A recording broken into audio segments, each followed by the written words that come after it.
I loved your book. I read it all in one sitting. I'm going to begin right at the beginning. And You talk about language. You do that a lot about your book. I'm just going to read this passage and then have you comment on it. Language, too, forces the air from the lungs.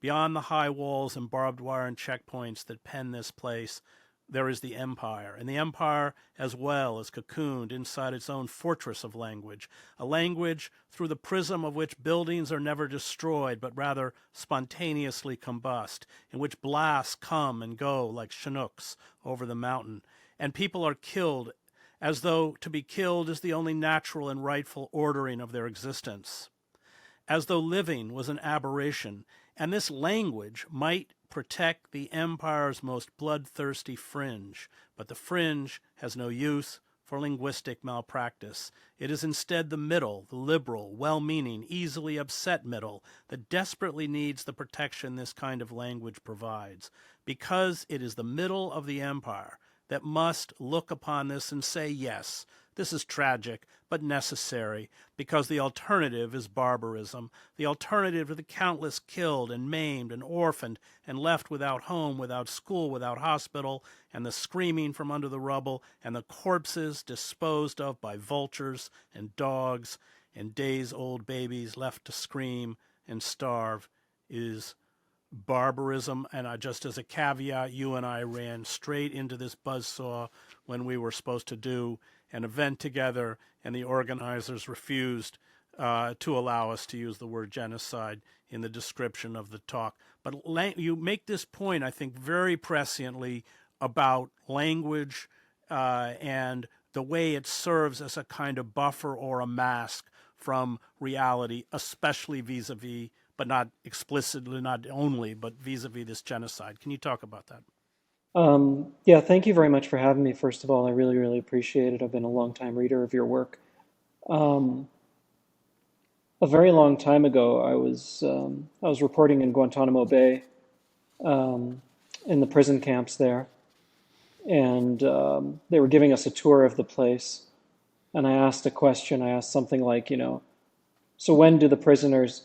When I got to that word, one of the soldiers stopped me and said, "We don't have prisoners here, sir. We have detainees." And it was very, very important to that person's worldview that there be no prisoners here, because a prisoner implies a prison sentence, which somebody has to define at some point. A detainee you can hold forever. Um, there were no there were no interrogations at Guantanamo Bay. Of course, people were interrogated left, right, and center. They just didn't call it that. They called them reservations, as in detainee 8692 has an 8:30 p.m. reservation. It means they were going to be taken into the interrogation shacks. I did far, far less war reporting than you did. I did very, very brief stints. But one of the things they sort of informed in terms of my worldview is that the physical layer of violence in wartime, or in what might be described as peacetime, even though it isn't, can't stand in a vacuum. It can't stand on its own. It needs other layers holding it up. And one of those layers is linguistic violence, euphemistic violence, the violence of calling a thing something other than what it is. Collateral damage instead of, oops, we bombed a wedding party.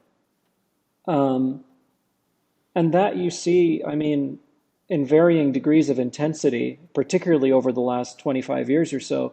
But in the last year and change, it's had this almost numbing quality to it, where it's not just the general from the invading army telling you this. It's the anchor on the nightly news describing a little girl as a young lady who collided with a bullet. What the hell does any of that mean, right? But it's necessary, because fundamentally what you're trying to do is not represent the situation as it is. What you're trying to do is give someone on the other side of the planet who has the privilege of looking away the language with which to look away without feeling a pang in their conscience. All of this essentially works the moment somebody in the privileged side of the world is able to say, yeah, that's also complicated, and turn away from it. That's all they're being asked to do, and this is the language that facilitates that. Well, it also, even though the images are there, when you adopt this kind of false metaphor to describe it, it it drains it of its atrocity in some sense, doesn't it? Oh, absolutely. And I mean, that's otherwise it wouldn't have its power. I mean, the distance that you can impose with this kind of language is so modular. You end up in a situation where you can apply this language to anybody whose presence, whose existence is inconvenient to the project. And I mean, we're going to see this, right? We're going to see this with the language being used by the government of the United States with regards to migrants over the next 4 years is going to use the same kind of anesthetic language. And it's almost the employment of language for the exact opposite of what language is supposed to do. There's supposed to be some concern with precision here, with using the word that most closely describes the thing. And this is the exact opposite of that, and it cannot be said to be done accidentally. This is an incredibly deliberate kind of linguistic malpractice, and overwhelmingly it works. Overwhelmingly. You call someone an enemy combatant, and who the hell wants to stand up for an enemy combatant? Who wants to be that person? You call someone a terrorist, after the fact, they're dead, they can't defend themselves. Maybe they were a terrorist, maybe they were this incredibly evil person. I don't want my reputation to be destroyed standing up for a kind of person like that. So overwhelmingly, all evidence is that this kind of thing works. And so I can fully understand why institutions of all kinds, not just the military, not just the government, would rely on this. It's the fastest way to avoid dealing with something that would otherwise make very privileged people very uncomfortable. Well, it shuts down any ability to give any situation any context. So I debated Christopher Hitchens on his ridiculous book, God is Not Great, at Berkeley, and in the middle of it, he starts shouting at me, shame on you for defending suicide bombers, which, of course, I've never done and didn't even do in the debate.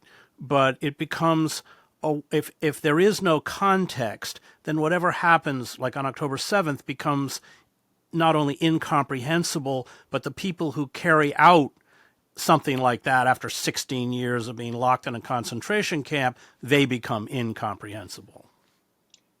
I mean, I think a big part of this, a necessary component of the world as it exists today that would allow something like this to happen, by which I mean not only the genocide of the last year and change, but 3/4 of a century of occupation at the very least, is a kind of imaginative poverty, which is to say that kind of accusation and accusations like it, you want to kill all Israelis, you are a terrorism supporter, all of this sort of stuff, I think makes perfect sense if you believe in a world where there are only two options. You are either wearing the boot or you're having your neck stepped on. And so to speak up on behalf of anybody who's having their neck stepped on is immediately assumed to mean, oh, you want to step on my neck. Those are the only sort of worldviews that are acceptable under that ordering of the world. And it's disastrous if because the obligations put on somebody who's trying to imagine a better world are unlimited. If you and I both want something better than this, I guarantee you within 5 minutes of talking about it, we will have some kind of disagreement as to what better looks like, because the imaginative obligations placed on us are infinite. Somebody who is served by the system doesn't have to imagine anything else, and so can safely live within the confines of this fantasy where, yes, either these people will be killed or those people will be killed. Either this genocide happens this way or an even worse genocide is going to happen. And it is such imaginative poverty. And it's applicable to virtually every facet of life under an empire. It has to be this way because somebody has to do the killing and may as well be us.